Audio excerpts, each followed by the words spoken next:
ہمارے پاس ناظرین آج ایک بڑی زبردست کہانی ہے. کہانی کیا ہے؟ سازش ہے جو بین الاقوامی سطح پہ رچائی جا رہی ہے. اس سازش کے کئی حصے ہیں. کچھ اس کے حصے پاکستان میں ہیں, کچھ اس کے مظاہر ہم مشرقی وسطیٰ میں دیکھ رہے ہیں, اور ایک بڑا حصہ جو روح عمل ہے وہ اردن میں دیکھا جا سکتا ہے. یہ ساری چیزیں جب ملیں گی تو ایک مکمل تصویر بنتی ہے. سازش یہ ہے جس کا مظاہرہ پچھلے دنوں ہم نے دیکھا, جو سامنے آئی بات, اردن کے شاہی خاندان میں جھگڑا پیدا ہو گیا. پاکستان میں یہ خبر بہت زیادہ زیر بحث نہیں آئی, میں نہیں جانتا اس کی وجہ کیا ہے. وہاں پہ جھگڑا ہوا.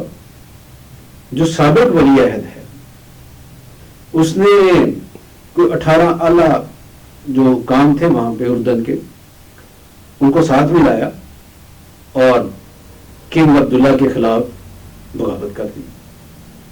اچھا, یہ محل کے اندر سارا کچھ ہوا, بہت سے لوگ اس میں شامل تھے. کنگ عبداللہ نے دیر نہیں کی, ظاہر ان کے اپنے ایک انٹیلیجنس کا بھی نظام تھا, پھر فیملی کے لوگ بھی ہیں جو کچھ ان کے وفادار, جنہوں نے بتایا.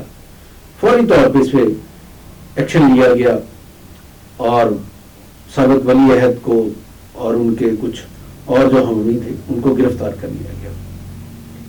اس گرفتاری کے بعد ہم نے اس کا ایک اور پہلو دیکھا.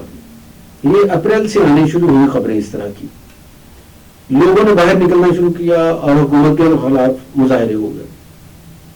ان مظاہروں میں بظاہر ایسا تھا کہ اسرائیل کے خلاف کارروائیوں کا مطالبہ تھا, چونکہ اردن اس خطے میں امریکہ کا ایک بڑا اتحادی ہے. اتنا بڑا اتحادی کہ اسرائیل کے معاملات پر بھی امریکہ کو مشاورت دیتا ہے. یہاں پہ امریکہ کا ایک فوجی اڈا ہے جہاں سے وہ کارروائیاں کرتا ہے. پھر یروشلم کے کچھ علاقے جو ہیں, مسجد اقصی والا جو علاقہ ہے وہ براہ راست اردن کے کنٹرول میں ہے. تو اس کی ایک سینس بنتی تھی ان ساری کارروائیوں کی. مگر بھی جو مبصرین ان کا خیال ہے کہ یہ لیٹ عرب سپرنگ ہے. وہ جو کچھ سال پہلے ہم نے دیکھا نا, کچھ عرب ممالک میں, لیبیا میں ہوا, عراق میں ہوا, ان کا خیال تھا کہ یہ بھی اس کا حصہ ہے. لیکن ایسی بات نہیں.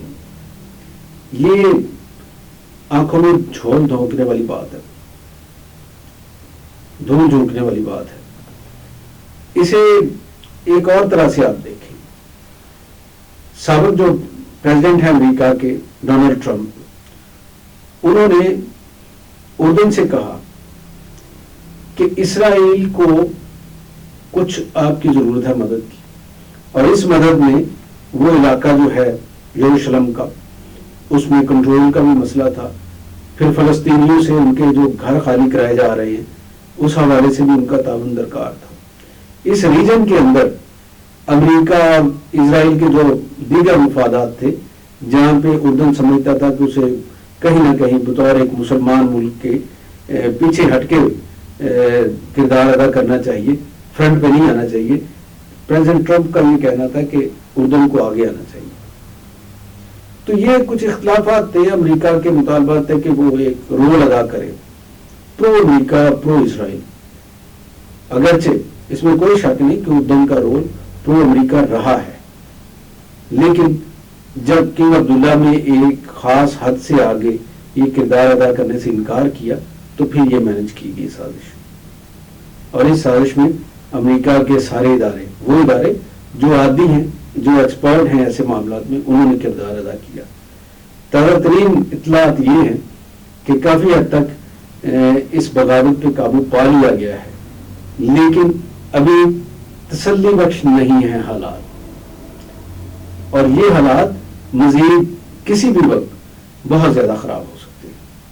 اور اس خرابی کا فائدہ کسے ہوگا؟ اگرچہ ٹرمپ اب پریزیڈنٹ نہیں رہ گئے, جو بائیڈن آ گئے ہیں, لیکن امریکہ ایک ایسی ریاست ہے جس کے صدر تبدیل ہوتے ہیں, پالیسی تبدیل نہیں ہوتی. تو ہمیں انتظار ہے, اور ہمیں یقیناً چوکنا بھی رہنا چاہیے کہ پاکستان, جیسے میں نے پہلے کہا کہ اس سازش کے کچھ حصے پاکستان تک بھی پہنچے ہیں. تو اس کا کسی اگلے پروگرام میں ذکر کروں گا. ابھی ہمارے پیش نظر اردن کی صورتحال ہے اور اردن کی صورتحال کے تناظر میں اپنے یہاں کے معاملات جو ہیں ان کو سمجھنے کی ضرورت ہے. خدا حافظ.